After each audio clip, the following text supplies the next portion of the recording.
제 아들은 결혼 후 참 성실하게 살아왔습니다. 큰 욕심 부리지 않고 회사 다니며 묵묵히 자기 할 일을 하는 모습이 부모 입장에서는 늘 대견했습니다. 며느리 역시 처음 집안에 들어왔을 때만 해도 예의 바르고 부지런한 사람이었습니다. 손주들이 태어나고 나서는 그 아이들을 정성껏 돌보는 모습이 제 눈에도 고마웠지요. 제가 제일 행복했던 건 집에 가면 늘 아이들 웃음소리가 가득했던 순간들입니다. 두 손주가 서로 장난치며 웃음을 터뜨리고 그 모습을 보며 아들과 며느리가 미소 지을 때 저는 아이고, 그래도 우리 집안은 참 복이 많다 하고 마음이 놓였습니다.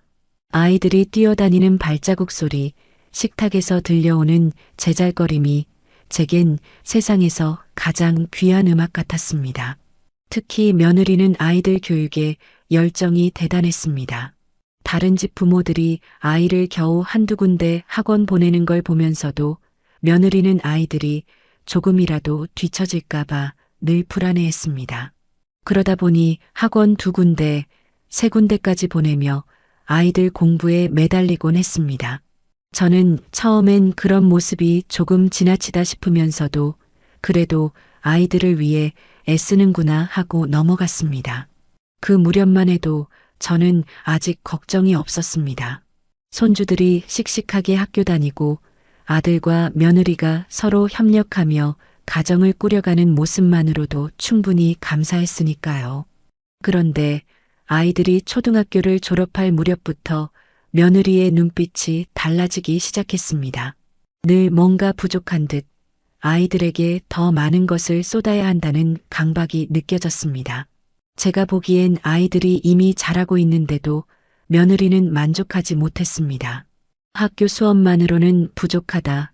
학원 수업만으로도 모자라다. 더 큰 세상에서 경쟁력을 길러야 한다는 이야기를 입버릇처럼 하곤 했습니다. 저는 속으로 아이고 너무 앞서가네. 아이들이 어리잖아. 지금은 뛰어놀 때인데 이런 생각을 했지만 굳이 내색하지 않았습니다. 그러던 어느 날이었습니다. 아들이 제게 와서 조심스럽게 이야기를 꺼냈습니다. 며느리가 아이들 유학 이야기를 꺼냈다는 겁니다. 그 순간 제 마음은 덜컥 내려앉았습니다. 저는 그 얘기를 들은 것만으로도 가슴이 답답해졌습니다. 아들이 제게 조심스럽게 말을 꺼냈을 때 저는 한동안 아무 대답도 하지 못했습니다. 유학이라니 아이들이 이제 중학교 들어간다는데 무슨 유학이냐? 제 입에서는 자연스럽게 그런 말이 흘러나왔습니다. 제 머릿속에는 곧바로 여러 가지 장면이 스쳤습니다. 어린 손주들이 낯선 땅에 가서 언어도 문화도 친구도 모르는 채 서툴게 서 있는 모습이 떠올랐습니다. 무엇보다도 며느리가 아이들과 함께 외국으로 나가면 결국 제 아들은 혼자가 될 터였습니다. 집에 들어와도 불 꺼진 거실, 아무도 없는 밥상 앞에 혼자 앉아 있을 아들의 모습이 눈앞에 그려졌습니다. 저는 아들에게 단호히 말했습니다. 절대 안 된다. 아이들도 아직 어린데 며느리까지 따라 나가면 넌 기러기 아빠 되는 거다. 가족이 함께 있어야 가정이지. 그렇게 흩어져 있으면 무슨 의미가 있냐? 아들도 제 말에 고개를 끄덕였습니다. 처음엔 본인도 강하게 반대했다고 했습니다. 며느리와 그 문제로 몇 번이나 다투기도 했다더군요. 하지만 며느리는 물러서지 않았습니다. 하루 이틀도 아니고 몇 주, 몇 달 동안 끈질기게 유학 이야기를 꺼냈다고 했습니다. 아들은 점점 지쳐갔습니다. 회사 일로도 바쁘고 힘든데 집에 와서조차 같은 이야기로 실랑이를 벌이다 보니 마음이 무너져 내린 겁니다. 저는 그런 아들의 얼굴에서 깊은 피로를 읽을 수 있었습니다. 저는 속으로 점점 더 불안해졌습니다. 며느리의 성격을 제가 누구보다 잘 알고 있었습니다. 한번 마음을 정하면 어떤 수단을 써서라도 이루려는 사람이었습니다. 아들이 끝내는 며느리의 압박을 견디지 못하리라는 걸 저는 오래전부터 짐작하고 있었습니다. 그리고 결국 제 짐작은 틀리지 않았습니다. 몇 달 후 아들은 제 앞에 앉아 고개를 떨군 채로 말했습니다. 어머니, 결국 아이들 유학 보내기로 했습니다. 그 순간 제 가슴은 철렁 내려앉았습니다. 이미 예견했던 일이었지만 막상 현실로 닥치니 참담했습니다. 저는 입술을 깨물며 억눌렀습니다. 그래, 너희가 결정했다면 어쩔 수 없지. 하지만 나는 끝까지 반대였다는 것만은 꼭 기억해라. 아들은 대답하지 못하고 그저 깊은 한숨만 내쉬었습니다. 유학을 가기로 결정된 이후 집안 분위기는 한순간에 달라졌습니다. 며느리는 하루가 멀다 하고 비행기 표며 숙소며 학교 등록 문제로 분주하게 움직였습니다. 아이들 옷가지를 챙기고 교재며 생활용품까지 짐을 싸는 모습을 보며 저는 한편으로는 실감이 잘 나지 않았습니다. 방 한쪽에는 쌓여가는 여행용 가방이 점점 늘어났습니다.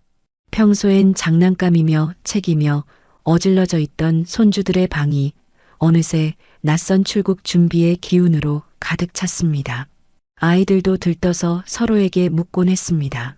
엄마, 우리 언제 비행기 타? 외국에 가면 친구들 금방 생겨? 저는 그 해맑은 목소리를 들을 때마다 가슴이 저렸습니다. 아이들은 아직 모든 걸 모른 채 새로운 세상에 대한 기대만 가득 차 있었습니다.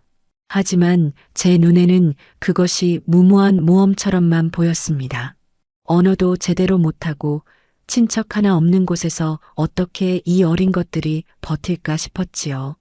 아들은 그 와중에도 담담한 척 했습니다. 하지만 제가 보기엔 그 속이 편할 리 없었습니다. 퇴근 후 집에 들어와 쌓인 가방들을 바라보는 그의 눈빛은 무겁고 허전했습니다. 제가 괜찮겠니? 하고 물으면 그는 잠시 뜸을 들이다가 뭐 아이들 미래를 위해서라는데 내가 참고 열심히 벌어야죠 하고 대답하곤 했습니다. 그 목소리에 힘이 없었습니다. 저는 속으로 몇 번이고 며느리에게 이야기를 하고 싶었습니다. 제발 다시 한번 생각해라. 너 혼자만의 결정이 아니다. 가정이 흩어지는 일이다. 하지만 이미 며느리의 눈빛에는 확고한 의지가 자리 잡고 있었습니다. 무슨 말을 해도 소용없을 거라는 걸 저는 알 수 있었습니다. 마침내 출국 당일이 다가왔습니다. 공항으로 가는 길은 묘하게도 고요했습니다. 차 안에서 아이들은 신이 나서 창밖을 보며 제잘댔지만 아들과 저는 말수가 줄었습니다. 며느리는 아이들의 손을 꼭 붙잡고 앞만 바라보고 있었습니다. 공항에 도착하니 사람들로 북적였지만 제 귀에는 아무 소리도 들어오지 않았습니다. 체크인을 하고 줄을 서서 차례를 기다리며 가방을 붙이고 모든 절차가 기계적으로 진행됐습니다.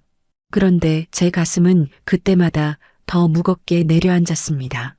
게이트 앞에서 마지막 인사를 나눌 때 저는 며느리에게 굳은 얼굴로 말했습니다. 잘 부탁한다. 아이들만은 내가 책임져라. 무슨 일이 있어도 지켜야 한다. 며느리는 잠시 제 눈을 피하더니 네, 어머니. 걱정 마세요 하고 대답했습니다. 하지만 그 말이 제 마음에 안 들어왔습니다. 그렇게 며느리와 아이들은 비행기에 올랐습니다. 아들과 저는 게이트 앞에서 그 뒷모습이 사라질 때까지 바라만 보고 있었습니다. 아이들이 손을 흔들며 웃던 모습이 마지막이었는데 제 눈에는 그 웃음이 마치 멀리 끊어지는 듯 아득해 보였습니다. 집으로 돌아오는 길, 아들은 운전대를 잡고 한참 동안 말이 없었습니다. 저는 차창 밖으로 스쳐가는 불빛을 바라보며 가슴이 먹먹했습니다. 이미 시작된 길, 이제는 되돌릴 수도 없다는 생각에 눈가가 젖어들었습니다. 아이들과 며느리가 떠나고 집안은 갑자기 적막해졌습니다. 아들이 퇴근 후 집에 들어와 불을 켜는 순간부터 그 적막은 더욱 짙게 내려앉았습니다. 예전 같으면 아이들이 현관까지 달려나와 아빠 하며 안겼을 텐데 이제는 대답 없는 현관문만 열리고 닫힐 뿐이었습니다. 식탁 위에도 변화가 찾아왔습니다. 며느리가 준비하던 반찬들은 더 이상 나오지 않았고 아들은 대충 사온 도시락이나 배달 음식으로 저녁을 때우기 일쑤였습니다. 저와 마주 앉아 식사를 하기도 했지만 일주일 내내 혼자 먹는 날이 더 많았습니다. 저는 그런 아들의 뒷모습을 보며 마음이 무겁게 내려앉았습니다. 아들은 점점 더 일에 몰두했습니다. 내가 돈을 더 벌어야 한다는 생각뿐이었던 것 같습니다. 아침 일찍 출근해 밤늦게 돌아오는 생활이 반복됐습니다. 집에 돌아오면 이미 지쳐 있었고 씻고 나면 그대로 소파에 몸을 던져 잠드는 날이 많아졌습니다. 무엇보다도 매달 들어오는 생활비 요구가 아들을 더욱 짓눌렀습니다. 며느리는 외국에서 생활이 빠듯하다며 아이들 학원비, 생활비, 주거비까지 늘려보내 달라고 했습니다. 물가가 비싸다는 말은 이해가 갔습니다. 하지만 아들의 월급으로는 감당이 쉽지 않았습니다. 결국 아들은 주말마다 아르바이트까지 하며 돈을 더 마련하려 했습니다. 그렇게 일에 치여 지내다 보니 아들의 얼굴에서는 웃음이 사라졌습니다. 예전에는 퇴근 후 피곤해도 아이들과 함께 놀아주며 웃던 모습이 있었는데 이제는 텅 빈 집에 혼자 앉아 있으니 웃을 일조차 없었던 겁니다. 제가 아들의 방을 슬쩍 들여다보면 책상 위에는 늘 영수증과 고지서 그리고 계산기를 두드린 흔적들이 남아 있었습니다.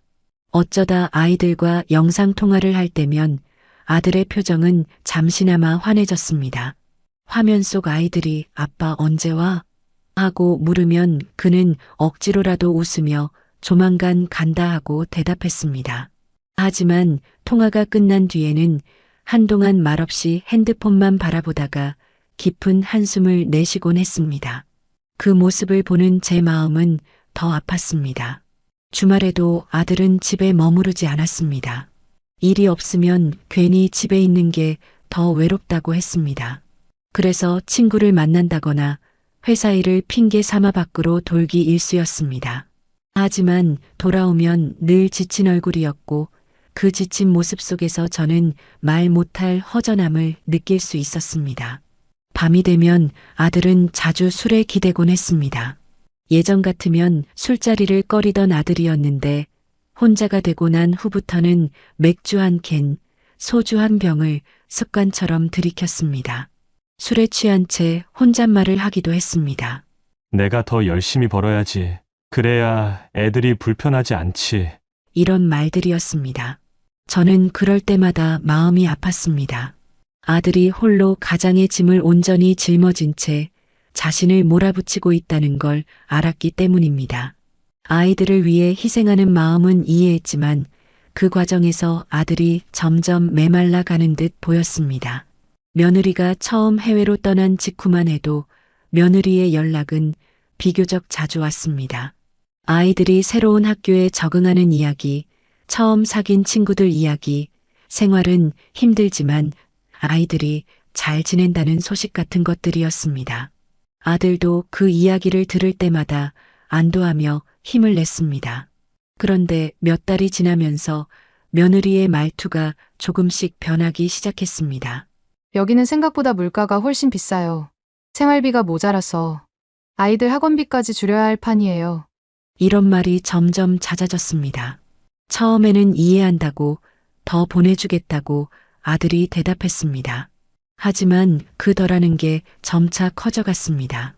처음에는 몇십만 원을 더 달라던 것이 나중에는 매달 100만 원 이상을 추가로 요구하기 시작했습니다. 며느리는 구체적인 항목까지 나열했습니다. 아이들 교재비가 이렇게 들어가고 통학버스 비용이 얼마고 집 렌트비가 올랐고 마치 장부를 펼쳐보듯 세세하게 설명했습니다. 아들은 점점 숨이 막혔습니다. 한 달 월급으로도 빠듯한 생활이었는데 이제는 카드값과 대출금까지 짊어지게 된 겁니다. 야근을 하고 주말에도 나가서 일을 했지만 그래도 모자랐습니다. 밤마다 장부를 붙잡고 머리를 싸매는 아들의 모습이 제 눈에도 고스란히 들어왔습니다. 저는 어느 날 아들에게 조심스럽게 물었습니다. 도대체 내가 버는 돈으로 그 많은 걸 어떻게 다 감당하니? 아들은 억지 웃음을 지으며 대답했습니다. 방법이 있겠죠, 어머니. 어떻게든 벌어야죠. 애들이 거기서 고생하면 안 되니까요. 그 말 속에는 깊은 체념이 묻어 있었습니다. 자신은 아무리 힘들어도 참고 버티겠다는 의지였지만 그 얼굴은 이미 지쳐 있었습니다. 눈 밑은 검게 내려앉아 있었고 손에는 늘 영수증과 계산기 자국이 남아 있었습니다. 며느리는 그 이후로도 주저하지 않았습니다. 통화를 하면 아이들 안부는 짧게 전하고 곧바로 돈 얘기로 넘어갔습니다. 이번 달에는 학원비가 더 필요하다. 아이들 수학여행비가 생겼다. 보험료가 밀렸다. 아들은 늘 같은 대답을 했습니다. 알았다. 어떻게든 마련해보겠다. 하지만 시간이 흐를수록 아들의 어깨는 점점 무거워졌습니다. 퇴근길에 전철 창가에 서 있는 그의 얼굴은 늘 피곤과 근심으로 굳어 있었습니다. 회사에서 일하는 동안에도 멍하니 장부를 떠올리며 계산만 하고 있다는 이야기를 동료로부터 들은 적도 있습니다. 저는 속으로 울분이 차올랐습니다. 며느리가 아이들 핑계를 대며 끝없는 요구를 쏟아내고 제 아들은 그 무게를 홀로 짊어지고 있었기 때문입니다. 아이들을 위한 마음이라고 이해하려 해도 그 집요한 요구는 아들을 갉아먹고 있었습니다. 며느리의 생활비 요구가 달마다 늘어날수록 아들의 마음은 점점 더 옥죄어 왔습니다. 처음에는 그저 힘들어도 참고 더 벌면 된다고 스스로를 다독였지만 어느 순간부터는 더 이상 감당이 안 되는 상황이 되어버렸습니다. 어느 저녁 아들이 제 방으로 들어와 깊은 한숨을 내쉬었습니다. 어머니, 저 이제 정말 힘듭니다. 아무리 벌어도 끝이 없어요. 저는 놀란 눈으로 아들을 바라보았습니다. 얼굴빛은 창백했고 어깨는 무겁게 늘어져 있었습니다. 며느리와의 통화는 날이 갈수록 거칠어졌습니다. 아들이 조금이라도 늦게 송금하면 며느리의 목소리는 단번에 날카로워졌습니다. 당신은 거기서 혼자 편하게 사니까 모르지. 여긴 돈이 얼마나 많이 드는지 알아요? 애들이 원하는 걸 못하게 하면 내가 얼마나 마음 아픈지 생각해봤어요? 아들은 애써 차분하게 설명했습니다. 나도 최대한 보내고 있어. 월급도 모자라서 대출까지 받으면서 보내는데 더는 힘들다. 우리 형편도 좀 생각해줘야 하지 않겠냐? 하지만 며느리는 쉽게 물러서지 않았습니다. 그럼 내가 뭘 줄이라는 거예요? 집세도 내야 하고 애들 학원도 보내야 하고 생활비도 있어야 하는데 도대체 어디서 줄이라는 거예요? 나 혼자 고생하는 건 상관없지만 아이들한테까지. 부족함을 느끼게 할 수는 없잖아요. 그 말이 끝나자 아들의 목소리가 떨리며 커졌습니다. 나 혼자 편하다고? 나도 죽을 힘을 다 벌고 있어. 새벽부터 밤늦게까지 일하고 주말까지 아르바이트 뛰고. 내가 이렇게 사는 게 편해 보여? 내가 계속 이렇게만 나오면 나도 더는 못 버틴다. 그 순간 통화는 싸움으로 번졌습니다. 며느리는 울먹이며 당신은 결국 아이들보다 당신 사정을 더 생각하는 사람이라며 원망했고 아들은 아니, 난 아이들 때문에 이렇게 버티는 거다라며 목소리를 높였습니다. 저는 옆에서 그 대화를 듣고 있자니 가슴이 철렁 내려앉았습니다. 결국 예상했던 일이 터지고 만 겁니다. 아들이 화를 내고 며느리는 서운함을 쏟아내며 서로의 상처만 키워가고 있었습니다. 그날 밤 아들은 통화를 끊고 난 뒤 한동안 방 안에 앉아 있었습니다. 아무 말도 하지 않고 손으로 얼굴을 감싼 채 숨을 몰아쉬었습니다. 저는 조용히 방문 앞에 서 있었지만 들어가지 못했습니다. 그 순간만큼은 어떤 말도 아들을 위로할 수 없다는 걸 알았기 때문입니다. 아들과 며느리의 다툼은 그날로 끝나지 않았습니다. 잠시 진정되는가 싶더니 얼마 지나지 않아 같은 문제로 또 충돌이 이어졌습니다. 며느리는 여전히 생활비 부족을 호소했고 아들은 더는 감당하기 힘들다며 목소리를 높였습니다. 처음엔 그래도 아이들 안부나 생활 이야기가 오가곤 했습니다. 오늘 학교에서 이런 일이 있었다. 아이들이 현지 음식을 조금씩 먹기 시작했다. 이런 소소한 이야기들이 있었는데 다툼이 잦아질수록 그런 말들은 점점 사라졌습니다. 며느리의 전화는 이제 곧장 본론으로 들어갔습니다. 이번 달에 학원비가 더 늘었어요. 지난번 보낸 돈으론 모자라요. 다음 달엔 교재비가 새로 나가야 돼요. 렌트비가 올라서 부족해요. 그 말이 시작되면 아들은 어김없이 얼굴이 굳어졌습니다. 통화 끝에는 깊은 한숨을 내쉬며 폰을 내려놓곤 했습니다. 제가 옆에서 물었습니다. 손주들은 잘 지낸다니? 아들은 고개를 저으며 대답했습니다. 엄마, 이제는 아이들 얘기를 잘 안 해요. 그냥 돈 얘기뿐이에요. 내가 물어봐도 대충 얼버무리고 넘기기 일쑤예요. 그 말을 듣는 순간 제 가슴이 철렁 내려앉았습니다. 아이들 안부조차 제대로 전하지 않는 며느리의 태도는 분명히 달라진 신호였습니다. 시간이 흐르면서 연락 횟수마저 줄어들었습니다. 예전에는 하루 건너 한 번씩은 통화가 이어졌지만 이제는 일주일에 한두 번, 심지어 두세 주가 지나도록 소식이 없는 날도 많아졌습니다. 그마저도 연락이 오면 늘 돈 이야기였습니다. 아들은 초조해졌습니다. 아이들이 잘 지내는지, 학교 생활은 어떤지, 아픈 데는 없는지 물어보고 싶어도 며느리는 대답을 피하거나 짧게 끊었습니다. 괜찮아. 잘 지내. 근데 생활비는? 이렇게 넘어가곤 했습니다. 어느 날 밤 아들은 술에 취한 목소리로 제게 털어놓았습니다. 엄마, 이상해요. 예전엔 그래도 아이들 사진도 보내주고 영상통화도 자주 했는데 요즘은 전혀 없어요. 내가 달라고 해도 바쁘다며 안 보내고 아이들 얼굴 본 게 언제인지도 모르겠어요. 그 말 속에는 분노보다도 더 큰 허탈감이 묻어 있었습니다. 사랑하는 아이들의 소식을 멀리서 돈과 함께 사야만 알 수 있다는 현실, 그리고 점점 소식조차 들을 수 없게 되는 상황이 아들을 무너뜨리고 있었습니다. 저는 그 순간 직감했습니다. 단순히 생활이 어려워 그런 게 아니라 며느리 쪽에 분명 무언가 변화가 생겼다는 것을요. 처음에는 하루가 멀다 하고 오가던 연락이 어느 순간부터 조금씩 줄어들기 시작했습니다.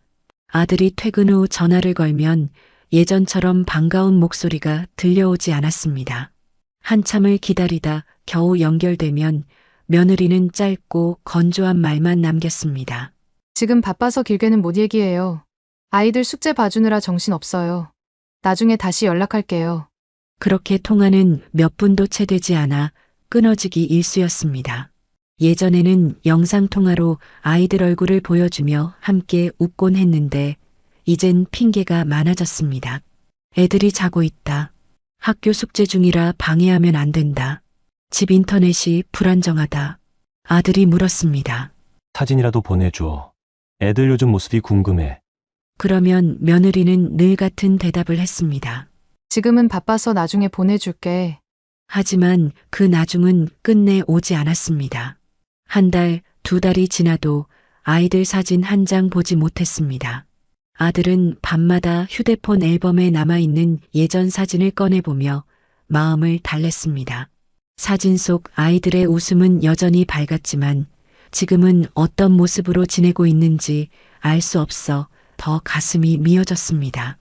연락 빈도가 줄어드는 건 더 뚜렷해졌습니다.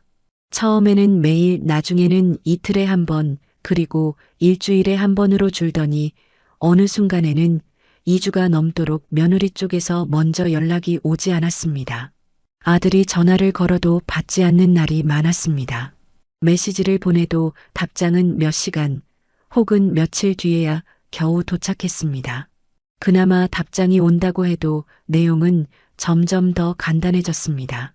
응, 잘 지내. 애들 괜찮아.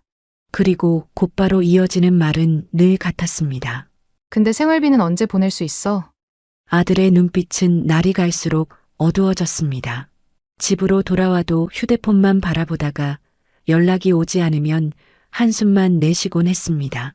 때로는 전화를 걸어놓고 연결음이 끝까지 이어지다가 끊어지는 소리를 들으며 멍하니 앉아 있기도 했습니다. 저는 옆에서 그 모습을 보며 마음이 무너졌습니다. 며느리가 아이들 소식을 전해주기는커녕 점점 거리를 두고 있다는 게 분명했습니다. 제가 아들에게 조심스레 말했습니다. 무슨 일이 있는 게 아닌지 모르겠다. 단순히 바빠서 그런 건 아닐 거다. 아들은 고개를 떨군 채 말했습니다. 저도 알아요. 엄마, 뭔가 달라졌어요. 근데 도대체 뭐가 문제인지 아무것도 알 수가 없어요. 며느리의 연락이 끊어지듯 드물어지자 제 마음은 하루하루 무거워졌습니다. 아들이 퇴근 후 집에 들어와 전화를 걸어도 받지 않는 날이 많아졌습니다. 그럴 때면 그는 식탁에 앉아 한참 동안 휴대폰만 바라보다가 아무 말도 하지 않고 그대로 등을 돌린 채 방으로 들어가곤 했습니다. 그 뒷모습을 보는 제 가슴은 답답했습니다. 예전에는 엄마 오늘 아이들 학교에서 이런 일이 있었대요 하며 기쁜 소식을 전해주던 아들이 이제는 아무 말도 하지 않았습니다. 웃음기도 희망도 점점 사라져갔습니다. 며느리의 태도는 점점 더 차가워졌습니다. 가끔 연결이 되어도 아이들 이야기는 건성으로만 넘어가고 오로지 생활비 문제만 꺼냈습니다. 그것도 예전처럼 간곡하게 말하는 것이 아니라 마치 당연하다는 듯 요구하는 말투였습니다. 이번 달에도 더 필요해요. 빨리 보내줘요. 아들의 목소리는 점점 낮아지고 힘이 빠져갔습니다. 알았다. 보내겠다. 라는 말만 반복했지요. 그러나 전화를 끊고 난 뒤 방 안에 홀로 앉아 있는 그의 모습은 금세 무너져 내린 듯 했습니다. 책상 위에 놓인 영수증과 카드 고지서를 붙잡고 한숨만 내쉬는 아들의 어깨가 너무도 처량했습니다. 저는 그 모습을 지켜보다가 도저히 참을 수 없었습니다. 마음속 깊은 곳에서 알 수 없는 불안이 자꾸만 고개를 들었습니다. 단순히 돈 때문만은 아니라는 느낌이었습니다. 며느리의 태도, 연락이 뜸해진 빈도, 아이들 소식을 철저히 감추는 모습, 이 모든 것들이 불길한 징조처럼 느껴졌습니다. 어느 날 밤 아들이 늦게 들어와 소파에 앉아 머리를 감싼 채 말했습니다. 엄마, 이상해요. 왜 이렇게 자꾸 멀어지는 건지 모르겠어요. 연락도 안 되고 애들 얼굴도 못 본 지가 벌써 몇 달째예요. 그 말에 저는 결심했습니다. 이제는 더 이상 가만히 있을 수 없다는 생각이 들었습니다. 얘야, 우리가 직접 가보자. 며느리가 어떻게 살고 있는지, 아이들이 정말 괜찮은지 내 눈으로 확인해야겠다. 이대로는 안 된다. 아들은 처음엔 놀란 듯 저를 바라봤습니다. 엄마, 그게 우리가 괜히 가면 더 상황이 꼬이지 않을까요?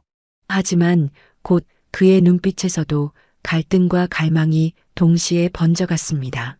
보고 싶어도 볼 수 없는 아이들, 불안하게만 다가오는 며느리의 태도, 결국 그는 조용히 고개를 끄덕였습니다. 네, 엄마 말씀이 맞아요. 저도 더는 못 버티겠습니다. 직접 가서 확인해야겠어요. 그렇게 저와 아들은 마음을 굳혔습니다. 언젠가는 반드시 가야 할 길이라는 걸 깨달았던 겁니다. 아들과 저는 며칠 동안 깊은 대화를 나눈 끝에 결국 출국을 결심했습니다. 아이들의 안부를 직접 확인하지 않고는 도저히 마음이 놓이지 않았습니다. 아들은 퇴근 후 시간을 쪼개 비행기 표를 예약했고 여권이며 필요한 서류들을 하나하나 챙겼습니다. 그 과정에서 저는 아들의 표정에서 묘한 긴장과 두려움을 읽을 수 있었습니다. 짐을 싸면서도 손이 자꾸 멈추고 서류를 확인하다가 한참 동안 멍하니 앉아 있기도 했습니다. 결국 그는 제게 속마음을 털어놓았습니다. 엄마 만약 정말 무슨 일이 있다면 어떡하죠? 괜한 걱정이라면 다행인데 혹시라도 제가 상상하는 것보다 더 나쁜 상황이라면 저는 버틸 수 있을지 모르겠습니다. 저는 아들의 손등을 꼭 잡아주었습니다. 괜찮다. 내가 혼자가 아니다. 우리가 직접 보고 판단하면 된다. 지금 이 불안 속에서 그냥 기다리는 것보다는 차라리 눈으로 확인하는 게 낫다.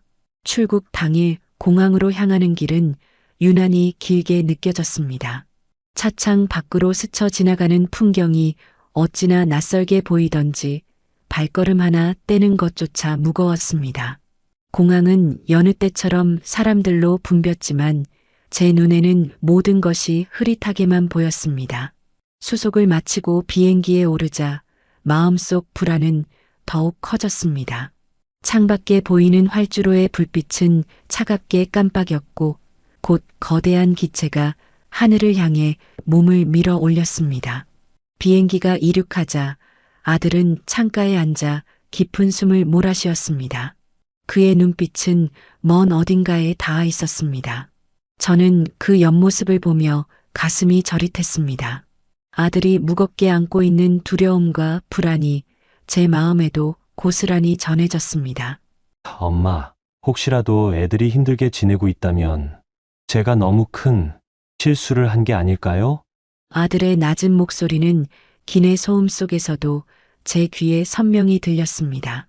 저는 그 말에 대답하지 못한 채 한동안 창밖만 바라봤습니다. 구름 사이로 희미한 불빛이 지나갔지만 제 눈에는 그저 안개처럼 뿌옇게만 보였습니다. 불안은 점점 더 선명해졌습니다. 정말 며느리가 무슨 일을 꾸미고 있는 건 아닐까? 아이들은 제대로 돌봄을 받고 있는 걸까? 우리 눈에 띄지 않는 곳에서 무슨 변화가 일어나고 있는 건 아닐까? 수많은 의문들이 구름처럼 머릿속을 휘몰아쳤습니다. 아들은 결국 고개를 떨군 채 잠들지 못했습니다. 시계를 몇 번이고 확인하면서 도착까지 남은 시간을 손가락으로 세어가며 초조해했습니다. 저 역시 눈을 감을 수가 없었습니다. 목적지에 닿기 전까지는 결코 긴장을 풀 수 없다는 걸 잘 알았기 때문입니다. 긴 비행 끝에 현지 공항에 발을 디디자 공기의 냄새부터가 달랐습니다. 한국에서 맡던 익숙한 바람과는 전혀 다른 낯설고 차가운 공기가 가슴을 눌렀습니다. 아들은 무거운 가방을 메고 제 앞에서 걷고 있었는데 그 어깨가 유난히 무겁게 보였습니다. 공항 안은 복잡했습니다. 이곳저곳에서 들려오는 외국어가 제 귀에는 하나도 들어오지 않았습니다. 마치 소음처럼만 느껴졌습니다. 사람들 틈바구니를 지나치면서도 제 발걸음은 자꾸 느려졌습니다. 과연 우리가 올바른 길을 가고 있는 걸까 하는 불안이 발목을 붙잡고 있었던 겁니다. 아들은 도착하자마자 휴대폰을 꺼내 며느리에게 전화를 걸었습니다. 그러나 신호만 울릴 뿐 받지 않았습니다. 몇 번이나 시도했지만 결과는 같았습니다. 아들은 얼굴이 굳어졌고 눈빛은 점점 더 차가워졌습니다. 엄마, 이럴 줄 알았어요. 여기까지 와도 받질 않네요. 저는 애써 마음을 다잡으며 말했습니다. 괜찮다, 주소가 있잖니. 우리가 직접 가보면 된다. 택시를 잡아 타고 며느리가 산다는 집 주소를 건넸습니다. 차창 밖으로 보이는 풍경은 전혀 낯설었습니다. 이국적인 건물들, 다른 사람들의 표정, 그리고 도로를 가득 메운 차량들. 저는 그 모든 풍경이 마치 한 겹의 장막처럼 우리와 며느리를 갈라놓고 있는 것만 같았습니다. 차 안에서 아들은 말이 없었습니다. 두 손을 무릎 위에 모은 채 창밖만 바라봤습니다. 저는 그의 옆모습에서 수많은 감정이 교차하는 것을 읽을 수 있었습니다. 분노, 불안, 기대, 그리고 두려움, 그 모든 것이 한데 얽혀 있었습니다. 드디어 택시는 우리가 적어온 주소 앞에 멈춰 섰습니다. 이곳이 며느리와 손주들이 지낸다고 했던 집이었습니다. 하지만 집 앞 풍경은 제 예상과는 달랐습니다. 창문은 닫혀 있었고 우편함은 빼곡히 쌓인 종이들로 가득 차 있었습니다. 인기척조차 느껴지지 않는 정적이 그 집을 감싸고 있었습니다. 아들과 저는 순간 서로를 바라보았습니다. 말은 없었지만 같은 생각을 하고 있다는 걸 알 수 있었습니다. 여기에 정말 며느리와 아이들이 살고 있는 게 맞는 걸까? 아들은 용기를 내어 현관 초인종을 눌렀습니다. 한참을 기다렸지만 안에서는 아무 반응이 없었습니다. 또 한 번 누르고 다시 기다려도 마찬가지였습니다. 그때 마침 옆집에서 한 현지인이 나오더니 우리를 흘끗 보며 물었습니다. 아들이 서툰 영어로 며느리의 이름을 말하며 혹시 이 집에 사는지 묻자 그는 고개를 저으며 뜻밖의 말을 했습니다. 그 여자? 벌써 몇 달 전에 이 집을 떠났어요. 남자 한 명과 함께 이사를 갔지요. 순간 제 귀를 의심했습니다. 아들도 눈을 크게 뜬 채 그 말을 곱씹었습니다. 며느리가 떠났다는 것, 그것도 혼자가 아닌 남자와 함께라는 말은 가슴을 후벼 파는 칼날 같았습니다. 옆집 사람의 입에서 나온 말은 저와 아들의 가슴을 송두리째 흔들어 놓았습니다. 며느리가 이미 이곳을 떠났다는 사실, 그것도 다른 남자와 함께라는 소식은 상상조차 하지 못했던 일이었습니다. 아들은 그 자리에서 얼어붙은 듯 한동안 말을 잇지 못했습니다. 얼굴빛이 창백하게 굳었고 두 손은 떨고 있었습니다. 저는 그 모습을 보며 더 큰 충격에 빠졌습니다. 제 아들이 이렇게까지 무너지는 건 처음 보는 일이었습니다. 저는 정신을 다잡으려 애쓰며 옆집 사람에게 다시 물었습니다. 혹시 어디로 이사 갔는지 아시나요? 그는 잠시 고민하다가 말했습니다. 정확한 주소는 모르지만 이 근처 다른 동네로 갔다고 들었어요. 아마 그 남자와 함께 살 집을 구한 모양이었죠. 그 말에 저는 아들과 눈을 마주쳤습니다. 아들의 눈빛에는 충격과 분노, 그리고 깊은 상실감이 뒤섞여 있었습니다. 하지만 동시에 포기할 수 없는 절박함도 엿보였습니다. 아이들이 그곳에 있다는 사실 때문이었습니다. 우리는 곧장 주변을 수소문하기 시작했습니다. 인근 상점에 들러 묻기도 하고 근처에서 오래 산 주민에게 물어보기도 했습니다. 낯선 땅에서 언어도 서툴렀지만 아들은 손짓과 몸짓까지 동원해 간절히 설명했습니다. 저는 그 옆에서 함께 고개를 숙이며 도움을 청했습니다. 몇몇 사람들은 잘 모른다고 고개를 저었지만 다행히도 동네 경찰서에서 도움을 줄 수 있다는 말을 들었습니다. 우리는 곧장 그곳으로 향했습니다. 경찰서 대기실에 앉아 있는 동안 제 마음은 계속 쿵쾅거렸습니다. 정말 며느리를 찾을 수 있을까? 아이들은 괜찮을까? 수많은 불안이 몰려왔습니다.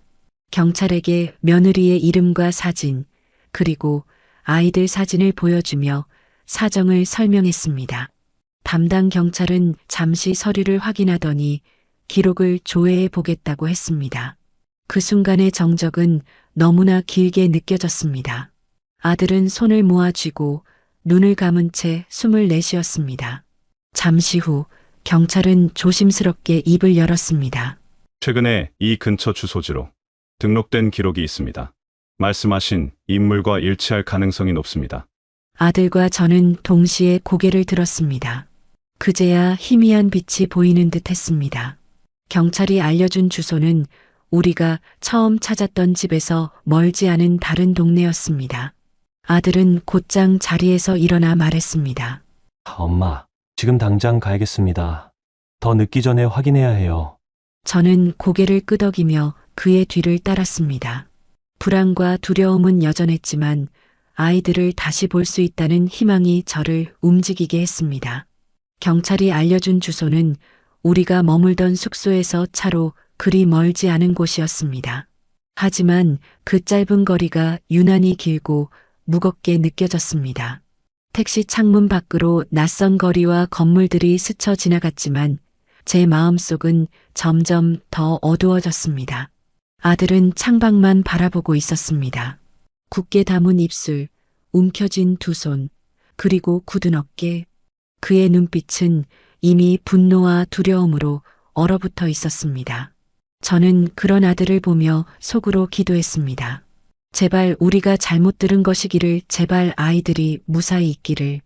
택시가 멈춘 곳은 한적한 주택가였습니다. 낮은 담장이 둘러진 집 앞에 서자 제 심장은 쿵쿵 뛰기 시작했습니다. 현관 앞 계단을 오르는 발걸음조차 떨렸습니다. 아들은 깊은 숨을 들이마시더니 초인종을 눌렀습니다. 순간 안에서 인기척이 들렸습니다.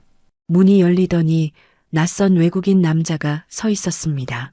처음 보는 얼굴, 낯선 언어. 그는 우리를 이상한 눈빛으로 바라보았습니다. 아들과 제가 멀뚱히 서 있자 집 안쪽에서 익숙한 목소리가 들려왔습니다.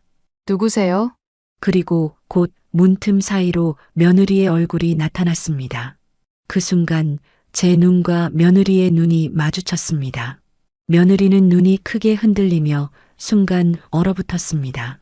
곧 얼굴빛이 하얗게 질리더니 뒤에 서 있던 외국인 남자의 등 뒤로 몸을 숨겼습니다. 아들은 그 자리에서 더는 참지 못했습니다. 이게 뭐야? 대체 무슨 짓을 하고 있는 거야? 목소리가 집 앞 골목에 크게 울려 퍼졌습니다. 저도 그 순간 할 말을 잃었습니다. 며느리가 우리를 보고도 반가워하기는커녕 두려움과 당황을 감추지 못한 그 표정은 모든 것을 말해주고 있었기 때문입니다. 아이들을 만나기도 전에 이미 상황이 심상치 않다는 것을 느낄 수 있었습니다. 아들은 외국인 남자를 밀치듯 제치고 안으로 들어가려 했습니다. 그 순간 집 안 풍경이 눈에 들어왔습니다. 낯선 가구들, 남자의 물건들, 그리고 그곳에 자리 잡은 생활의 흔적들. 그것은 단순한 하숙이나 임시 거주지가 아니었습니다. 분명 새로운 살림이었습니다. 저는 그제야 온몸이 굳어버렸습니다. 정말 며느리가 다른 남자와 함께 살고 있는 건가? 믿고 싶지 않았던 현실이 눈앞에 드러난 순간이었습니다. 아들은 며느리에게 분노를 감추지 못한 채 현관을 밀고 들어갔습니다. 저 역시 떨리는 다리를 이끌고 그 뒤를 따랐습니다. 집 안으로 들어서자 낯선 가구들과 생활 흔적이 눈에 들어왔습니다. 소파 위에는 외국인 남자의 옷가지가 아무렇게나 걸쳐져 있었고 식탁 위에는 두 사람이 함께 식사한 흔적이 남아 있었습니다. 그 모든 풍경이 제 눈을 더욱 아프게 찔렀습니다. 아들은 거친 숨을 몰아쉬며 집안을 둘러보았습니다. 그러다 불현듯 멈춰서더니 아이들 이름을 불렀습니다. 얘들아! 아빠 왔다! 어디 있니? 아무 대답이 없었습니다. 그러나 순간 안쪽 방에서 아주 희미한 기척이 들렸습니다. 마치 숨죽여 웅크린 작은 움직임 같았습니다. 아들은 그 소리를 놓치지 않았습니다. 곧장 그 방 앞으로 달려가 문을 열었습니다. 그 안에는 우리 손주들이 있었습니다. 두 아이가 나란히 앉아 커튼이 드리운 방구석에서 서로를 꼭 끌어안고 있었습니다. 아들을 본 순간 아이들의 눈은 커다랗게 흔들렸습니다. 그동안 말로만 듣던 아빠가 갑작스레 눈앞에 나타났으니 놀라움과 두려움이 동시에 섞여 있었습니다. 얘들아, 아들의 목소리는 금세 떨렸습니다. 두 아이는 한참 동안 눈치를 보다가 결국 동시에 달려 나와 아들의 품에 안겼습니다. 그 순간 아들은 더 이상 참지 못하고 울음을 터뜨렸습니다. 굳게 닫혀있던 가슴이 아이들의 체온에 무너져 내린 겁니다. 저 역시 그 모습을 보고 눈물이 차올랐습니다. 얼마나 보고 싶었을까, 얼마나 외로웠을까. 아이들의 앙상한 어깨와 겁먹은 눈빛은 그동안 이 집에서 어떤 시간을 보냈는지를 말해주는 듯 했습니다. 하지만 아이들이 안겨있는 그 순간에도 문가에 서 있던 며느리의 표정은 당황과 두려움, 그리고 죄책감으로 얼룩져 있었습니다. 그녀는 눈물을 글썽이며 그게 내가 잘못했어요. 라는 말만 반복했습니다. 아들은 아이들을 품에 안은 채 며느리를 노려보았습니다. 도대체 무슨 짓을 한 거야? 애들한테 뭐라고 했어? 왜 이렇게 숨어 있어야 했던 거야? 방 안 공기는 숨막히도록 무거워졌습니다. 아이들은 아빠 품에 얼굴을 묻은 채 떨고 있었고 저는 그 작은 등을 쓰다듬으며 속으로 다짐했습니다. 이 아이들을 더 이상 이런 상황에 두어서는 안 된다. 아이들을 품에 안은 채 울음을 삼키던 아들은 한동안 아무 말도 하지 못했습니다. 두 아이가 아빠 품에 매달려 아빠하고 부르는 목소리는 너무나 애처로웠습니다. 그러나 그 울음 뒤로 며느리를 바라보는 아들의 눈빛은 분노로 이글거렸습니다. 이게 도대체 무슨 짓이야? 아들은 떨리는 목소리로 말했습니다. 아이들 데리고 유학 보내자고 한 게 결국 이거였어? 낯선 남자랑 같이 살면서 애들은 방 안에 가둬놓고 넌 어떻게 그럴 수가 있어? 며느리는 고개를 떨군 채 말을 잇지 못했습니다. 손가락은 떨렸고 눈동자는 계속 흔들렸습니다. 잠시 후 그녀는 결국 무릎을 꿇었습니다. 바닥에 두 손을 짚으며 흐느끼는 목소리가 터져 나왔습니다. 잘못했어요. 제가 정말 잘못했어요. 애들 위해서라며 시작했는데 그게 제 욕심이었어요. 용서해 주세요. 그녀의 울음은 점점 커졌습니다. 그러나 아들의 얼굴은 더욱 굳어졌습니다. 애들 위해서라고? 애들 위해서라면 이런 짓을 어떻게 해? 아이들이 방 안에 숨어서 아빠 목소리에 놀라고 사진 한 장도 못 보내게 하고 그게 애들을 위한 거야? 너 자신을 위한 거지? 그 말에 며느리는 고개를 푹 숙이고 눈물을 쏟아냈습니다. 목소리가 떨리며 끊겼습니다. 처음엔 저도 정말 애들 교육만 생각했어요. 그런데 낯선 곳에 와서 저도 외로워지고 힘들어지고 그러다 그녀는 끝내 말을 잇지 못했습니다.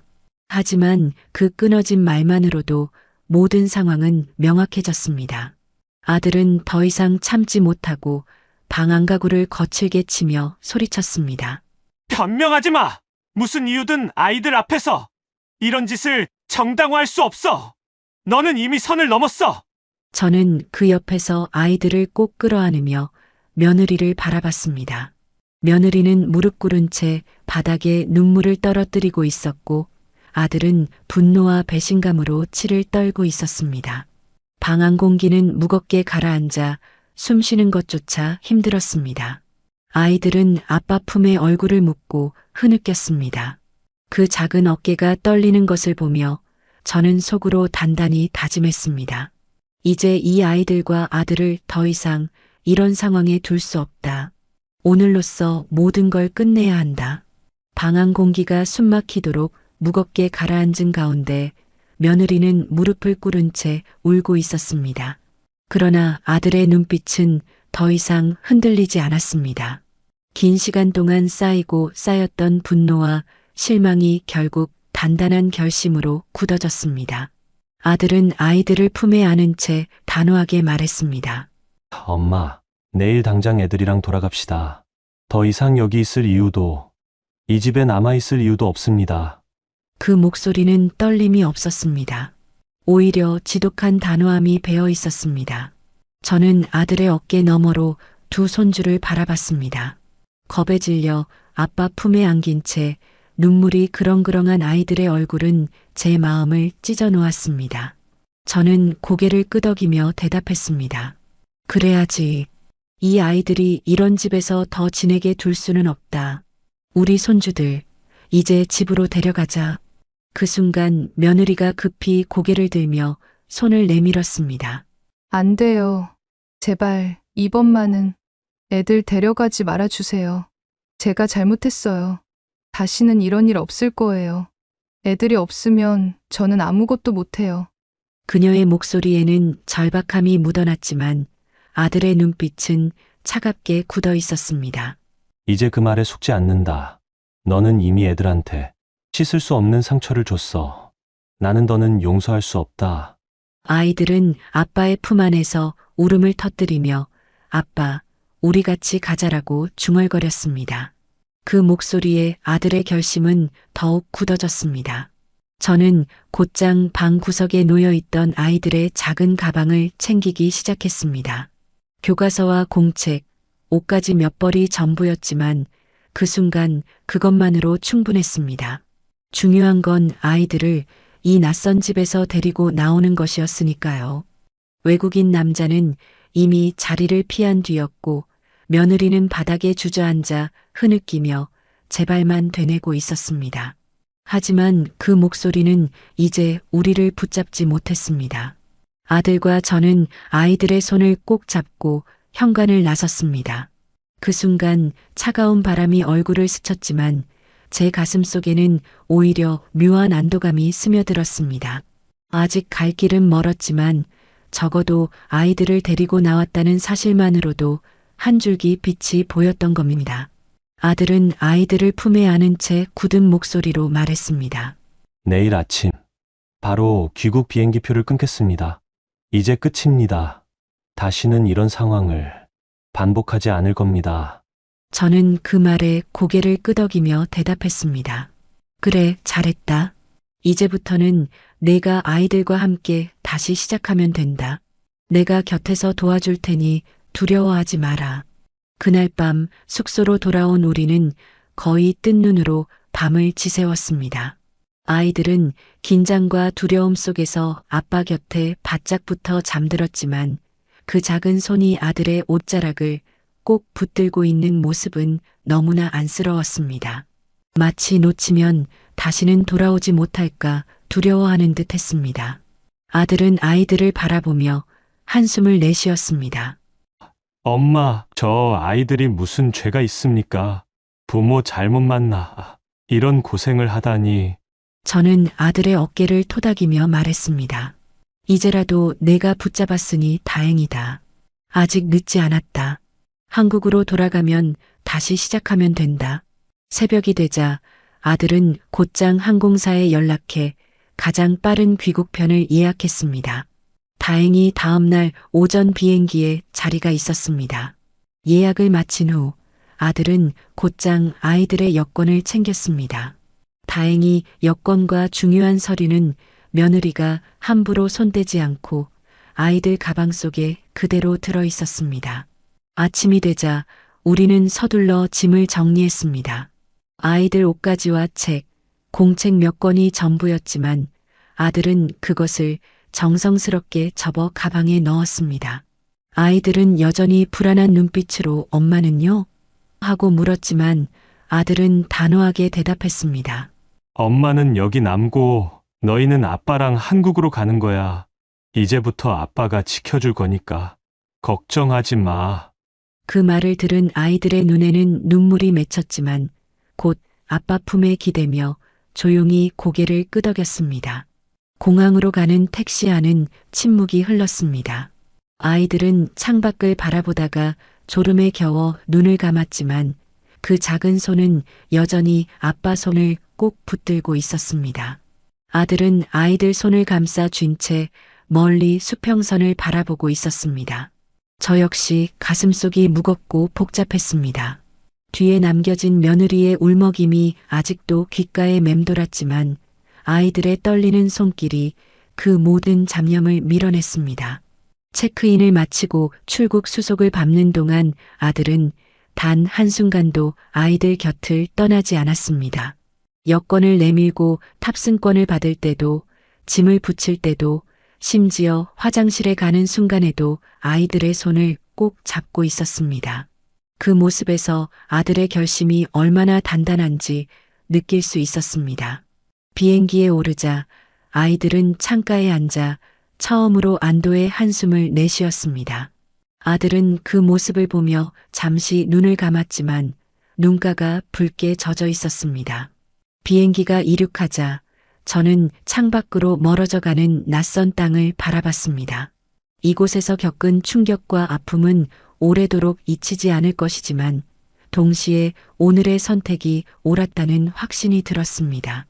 이제 우리 가족은 다시 한국으로 돌아가 새로운 길을 걸어가야 했습니다. 귀국 비행기에서 내려 한국 땅을 다시 밟는 순간 아들과 저는 동시에 깊은 숨을 내쉬었습니다. 낯선 땅에서 짓눌리던 긴장이 조금은 풀리는 듯 했지만 이제부터 더 큰 싸움이 기다리고 있다는 사실도 잘 알고 있었습니다. 아들은 공항을 나서며 단호하게 말했습니다. 엄마, 이제 지체할 시간이 없습니다. 바로 이혼 절차부터 시작하겠습니다. 그 목소리에는 더 이상 망설임이 없었습니다. 며칠 뒤 아들은 변호사를 찾아갔습니다. 그동안 며느리가 저지른 일, 외국에서의 생활, 아이들을 방에 숨겨두었던 정황까지 모두 상세히 털어놓았습니다. 변호사는 고개를 끄덕이며 기록을 정리했습니다.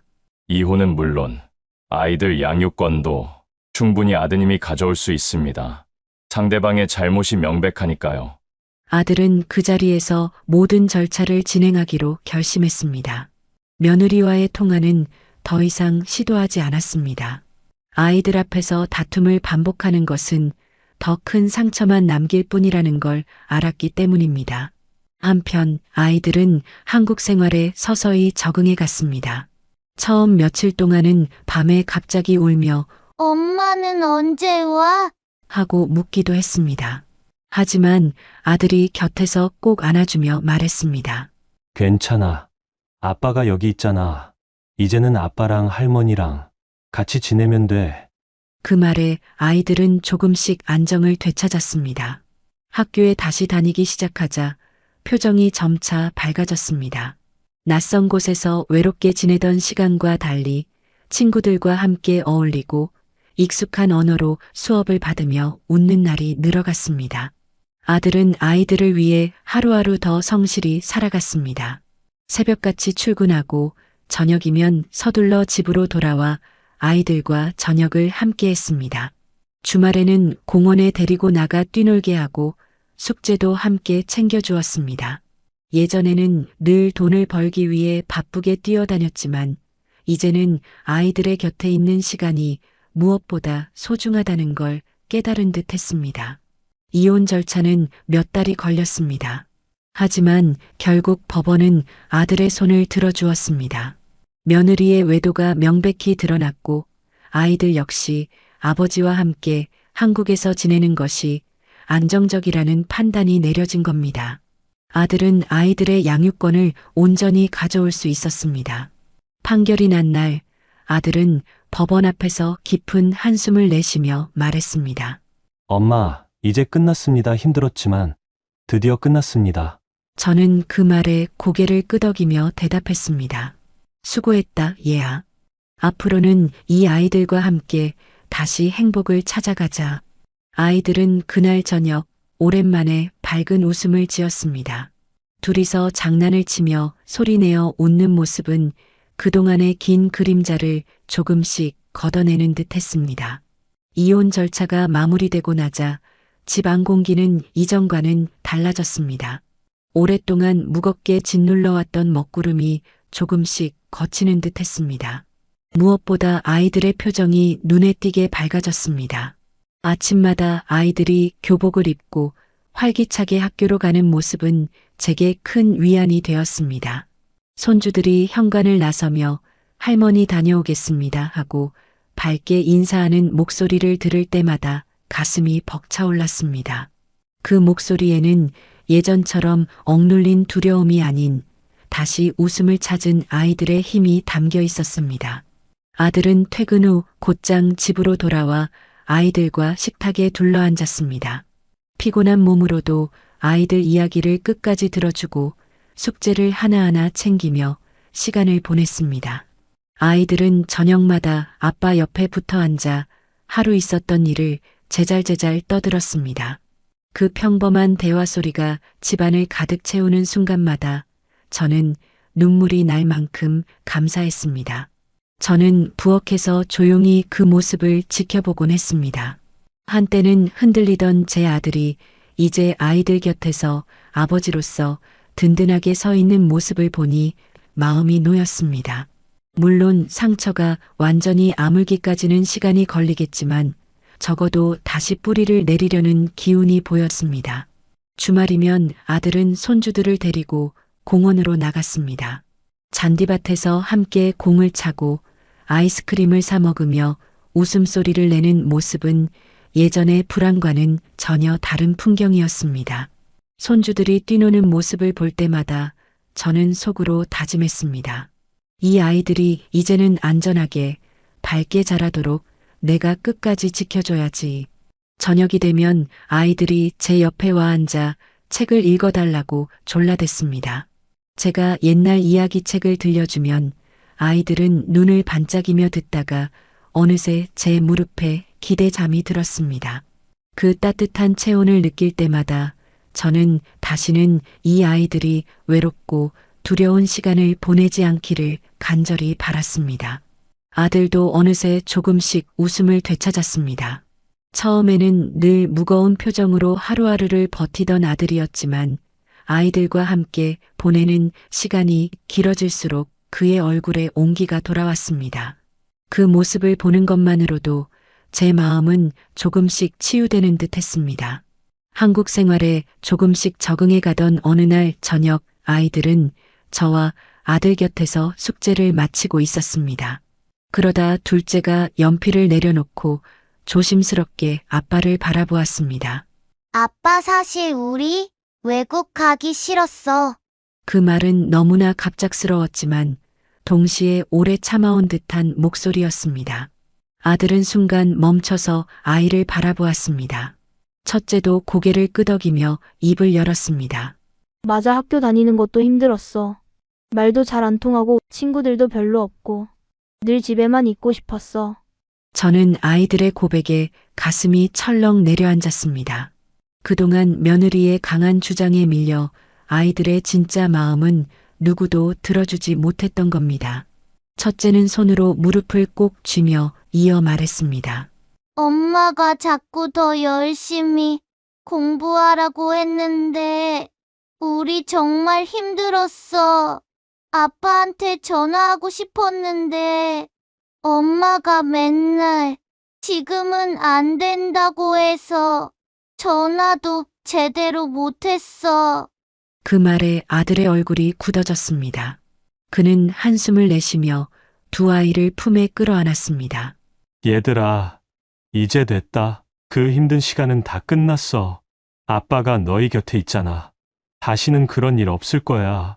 아이들의 눈에는 눈물이 맺혔습니다. 둘째는 제 품에 파고들며 떨리는 목소리로 속삭였습니다. 할머니, 외국에 있을 땐 밤마다 무서웠어요. 집에 아빠도 없고 엄마도 자꾸 바빠서 우리 얘길 잘 안 들어줬어요. 그래서 오빠랑 둘이 방에 숨어서 서로 꼭 안고 잠들었어요.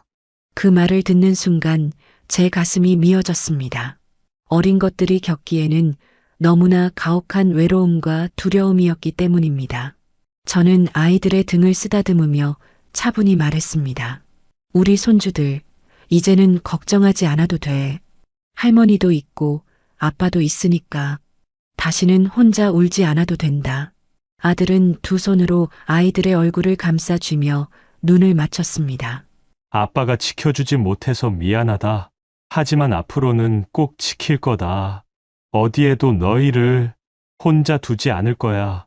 아이들은 아빠 품에 안겨 울음을 터뜨렸습니다. 하지만 그 울음은 두려움에서 나오는 울음이 아니라 오랫동안 억눌려 있던 마음을 쏟아내는 듯한 울음이었습니다. 그리고 그 울음 뒤에는 조금이나마 안도감이 깃들었습니다. 아이들의 눈물 어린 고백은 아들의 마음을 송두리째 흔들어 놓았습니다. 그동안 단지 멀리 떨어져 있어 힘들었을 거라 짐작만 했지, 실제로 아이들이 겪은 외로움과 두려움이 이토록 깊을 줄은 미처 알지 못했던 겁니다. 아들은 잠시 말없이 아이들을 끌어안은 채 가만히 있었습니다. 그러다 떨리는 목소리로 입을 열었습니다. 아빠가 미안하다. 정말 미안하다. 너희가 그렇게 힘든 줄 알았다면 절대 보내지 않았을 거야. 아빠가 지켜줬어야 했는데 그걸 못했네. 그 말에 아이들은 아빠의 품에 얼굴을 묻으며 흐느꼈습니다. 저는 그 옆에서 그 장면을 지켜보며 마음속 깊은 곳에서 한숨처럼 흘러나오는 안도감을 느꼈습니다. 적어도 이제는 아이들의 진짜 목소리가 드러났고 그 이야기를 들어줄 아빠가 곁에 있었으니까요. 아들은 아이들의 눈물을 닦아주며 단호한 어조로 말을 이어갔습니다. 앞으로는 절대 너희를 혼자 두지 않을 거다. 어떤 상황이 와도 아빠가 곁에서 끝까지 지켜줄 거야. 학원도 공부도 좋지만 그보다 먼저 아빠랑 함께 행복하게 사는 게 제일 중요하다. 아이들의 눈빛이 그제야 조금은 풀리며 반짝였습니다. 그 말 속에서 아이들은 아빠의 결심을 느낀 듯 했습니다. 저는 그 모습을 지켜보며 속으로 다짐했습니다. 그래, 이제부터라도 우리 손주들이 다시는 외롭지 않게 해야지. 내가 옆에서 지켜주고 보살펴야지. 그날 저녁 아들은 아이들과 함께 식탁에 앉아 오랜만에 웃음을 터뜨렸습니다. 아이들이 학교에서 있었던 일을 이야기하며 깔깔 웃었고 아들은 피곤한 몸에도 불구하고 그 모든 이야기를 귀 기울여 들었습니다. 저 또한 부엌에서 음식을 내오며 흐뭇한 미소를 지었습니다. 그 순간 저는 깨달았습니다. 며느리와의 고통스러운 시간은 분명 상처였지만 동시에 아들과 아이들이 다시 단단히 묶이는 계기가 되었다는 것을요. 아들은 책임을 다하겠다는 결심을 더욱 굳혔고 아이들은 이제 더 이상 불안해하지 않고 웃음을 되찾아가고 있었습니다. 시간은 흘러 어느새 계절이 바뀌었습니다. 처음 한국으로 돌아왔을 때의 혼란스러움과 상처는 조금씩 아물어갔고 집안에는 다시 평온한 일상이 자리 잡았습니다. 아들은 여전히 고단한 삶을 살아가고 있었지만 아이들과 함께 보내는 시간만큼은 무엇과도 바꾸지 않았습니다. 퇴근 후 집에 돌아와 아이들과 함께 저녁을 먹고 손주들의 웃음을 바라보며 힘을 얻는 모습에서 저는 든든함을 느꼈습니다. 아이들은 한국 학교에 적응하며 친구도 사귀고 예전처럼 웃음소리를 내기 시작했습니다. 밤마다 두려움에 서로 꼭 껴안고 잠들던 모습은 이제 사라지고 대신 책상 앞에서 함께 공부하거나 공원에서 뛰노는 밝은 모습이 가득했습니다. 저는 부엌에서 밥상을 차리며 그 모든 광경을 지켜보았습니다. 한때는 무너질 것만 같던 제 아들이 이제 아버지로서 다시 우뚝 서 있고 손주들은 그 품에서 안정감을 되찾아가고 있었습니다. 물론 지난 시간의 상처가 완전히 사라진 것은 아닙니다. 며느리가 저지른 잘못과 그로 인한 고통은 오랫동안 마음속에 남아있겠지요. 하지만 그 상처 위에 새로운 삶이 덧이 펴지고 있었습니다. 저는 속으로 이렇게 다짐했습니다. 앞으로는 절대 이 아이들이 혼자 힘들게 두지 말자. 내가 곁에서 끝까지 지켜주고 이 아이들과 아들이 웃으며 살아갈 수 있도록 도와주자. 그날 저녁 손주들이 제 옆에 와서 작은 목소리로 말했습니다. 할머니, 이제 우리 행복해요. 한국에 와서 너무 좋아요. 그 말 한마디에 저는 더는 바랄 것이 없었습니다. 긴 시간 끝에 다시 찾은 평온함, 그것이야말로 제가 간절히 원하던 답이었으니까요.